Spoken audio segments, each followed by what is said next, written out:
Bakshi sir, एक report आपके सामने रखूंगी और फिर एक बार फिर से आपसे इस आधार पर सवाल करूंगी, लेकिन उससे पहले अब हिजबुल्लाह के हमले पर इजरायली पलटवार को लेकर भी खबर जानिए, जहां लेबनान में इजरायली फोर्स का यह बड़ा अटैक है और ये आईडीएफ के हमले में मारा गया हिजबुल्लाह का कमांडर खबर मिल रही है। मिसाइल और रॉकेट फोर्स के कमांडर जफर खदर फऊर की मौत को लेकर खबर आई है और तायरे जहां पर लगातार बमबारी को लेकर अभी तक खबरें सामने आ रही थी, वहीं पर इजरायली बमबारी में इसकी मौत का भी दावा किया जा रहा है। तो अब एक और कमांडर जो हिजबुल्लाह कमांडर मारा गया है और ये लेबनान में ही इजरायली फोर्स की तरफ से किए गए बड़े अटैक के बाद दावा किया जा रहा है, क्योंकि पिछले कई घंटों में हम आपको तायरे जिस तरीके से लगातार यहां पर बमबारी हो रही थी, ऑपरेशन को यहां पर चलाया जा रहा था, वहीं पर अब दावा यह किया जा रहा है कि इजरायली बमबारी में मिसाइल और रॉकेट फोर्स के कमांडर की मौत हो चुकी है। हालांकि लेबनान में इजरायली कमांडो फोर्स के इस स्पेशल ऑपरेशन के बारे में भी जान लीजिए। खबर यह है कि बातरून से हिजबुल्लाह के नेवल कमांडर को पकड़ा गया है और इमाद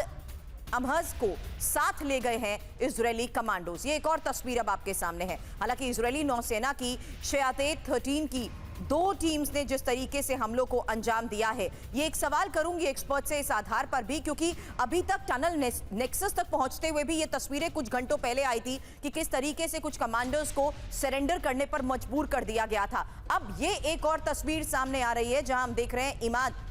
को लेकर साथ जा रहे हैं इजरायली कमांडोज। क्या इनके जरिए इंपॉर्टेंट इंफॉर्मेशंस भी अब जुटाने की कोशिश की जा रही है, यानी निहत्थे इन्हें पकड़कर अपने साथ ले जाने का मतलब क्या है? क्योंकि हिजबुल्लाह के कमांडर्स को जिस तरीके से निशाना बनाया गया है, इस वक्त खबर यह है कि 24 घंटे में हिजबुल्लाह के 2 बड़े कमांडर्स पर एक्शन हुआ है और मिसाइल और रॉकेट फोर्स के कमांडर जफर खदर फऊर की मौत को लेकर खबर आई है। वहीं बातरून से हिजबुल्लाह के नेवल कमांडर इमाद अमहज को भी पकड़ा गया है। इजरायली बॉर्डर से 140 किलोमीटर की दूरी पर जिस तरीके से इस मिलिट्री ऑपरेशंस को चलाया जा रहा है, जीजे सिंह सर, सवाल आपसे, इजरायल की स्पेशल कमांडो यूनिट्स ने अब ऑपरेशंस को पूरा करने का तो दावा किया, लेकिन ये तस्वीरें भी सामने रख दी कि किस तरीके से ये कमांडर्स अब उनके कब्जे में हैं। जी बिल्कुल, इसके साथ 2 चीजें बाहर निकल के आती हैं। एक तो ये कि जो ये पकड़े गए हैं अभी, जिनको कमांडोज ने पकड़ के इजराइल में लेके आ गए हैं, तो इनको पकड़ने से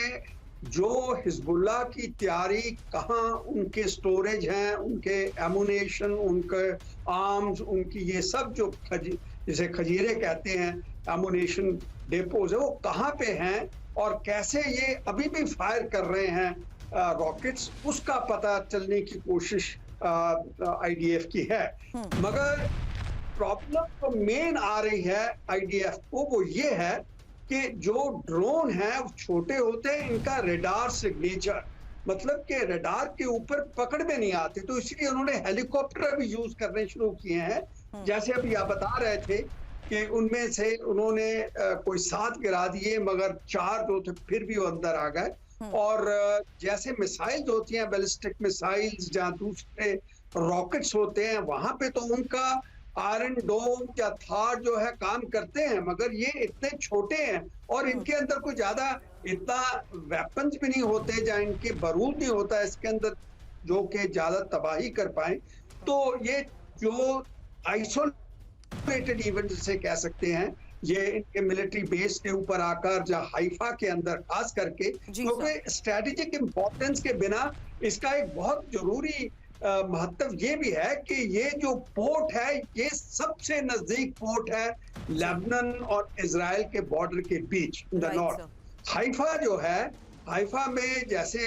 बख्शी साहब बता रहे थे, शिपमेंट्स इतने, उनके आर्म्स वगैरह सपोर्ट आती है फ्रॉम अमेरिका, उनका भी एक बहुत बड़ा बेस है ये। और दूसरा स्ट्रैटेजिकल इंपॉर्टेंस होते हुए ही देखा गया कि किस तरीके से हाइफा शुरू से निशाने पर रहा है, लेकिन गाजा में भी स्ट्रैटेजिकल इंपॉर्टेंस को देखते हुए जिस तरीके से अंडरग्राउंड टनल्स के नेक्सस को ही खत्म करने की कोशिश की गई है, उसको लेकर भी आज एक बड़ी खबर सामने आई है, क्योंकि गाजा में ही हमास का अंडरग्राउंड वेपन फैसिलिटी, टनल के अंदर हथियार बनाने की बड़ी मशीन भी यहां मिली है और रॉकेट और लॉन्चर्स बना रहे हमास लड़ाकों को लेकर यह बड़ा इनपुट सामने आया है। हालांकि सेंट्रल गाजा में रिहायशी इलाकों के नीचे वेपन फैसिलिटी को लेकर यह खबर सामने आ रही है। इजरायली सेना ने अंडरग्राउंड ऑपरेशन के दौरान इसको लेकर बड़ा खुलासा भी किया है। तो देखिए किस तरीके से एक टनल नेक्सस को लेकर दोनों वॉर फ्रंट से ये खबरें सामने आ रही है, जहां हिजबुल्लाह के गढ़ में भी उसके नेक्सस को खत्म करने के लिए स्पेशल ऑपरेशन चलाए जा रहे हैं। वहीं गाजा में पूरी तरीके से रिहायशी इलाकों को भी खंडर में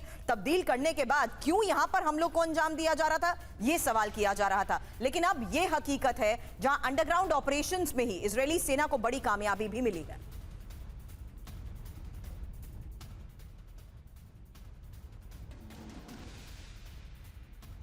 एक और खबर है और ये उत्तरी गाजा में आईडीएफ के उस बड़े ऑपरेशन को लेकर खबर है जहां हमास के 900 लड़ाके मारे गए हैं और जबालिया कैंप में 900 फाइटर्स की मौत को लेकर ये खबर सामने आई है। पिछले एक महीने में 700 फिलिस्तीनी भी यहां पर पकड़े गए हैं। पकड़े गए संदिग्धों में 300 हमास के लड़ाके बताए जा रहे हैं।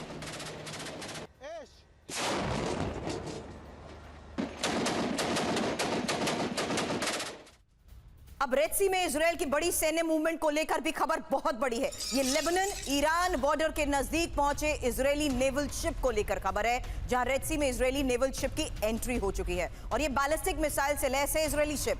500 किलोमीटर की रेंज वाली बैलिस्टिक